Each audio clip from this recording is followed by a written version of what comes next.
Temperatures in the Gulf of Mexico is extremely hot. And as meteorologist Hannah Gard reports, those hot temperatures help fuel hurricanes. We've been talking about the record warm sea surface temperatures in the Atlantic a lot this year.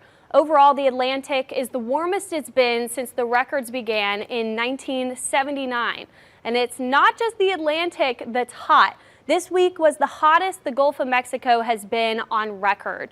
The weekly average Gulf sea surface temperatures broke 88 degrees for the first time since 1981. That average takes into account all of the sectors of the Gulf. The reading is a staggering 2.6 degrees Fahrenheit above that 1991 to 2020 average.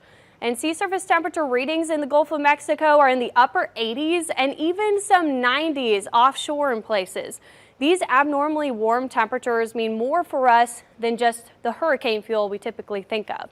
They've led to warm overnight lows with very little relief from the daytime heat, which has been particularly impactful during the heat wave over the past few weeks.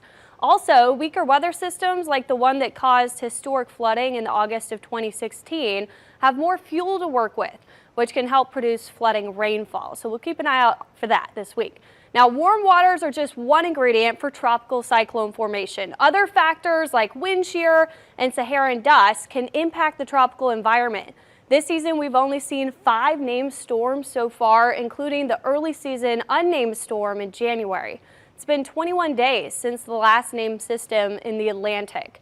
But we are headed into the peak of hurricane season in late August, and we typically see our 6th named system by August 29th.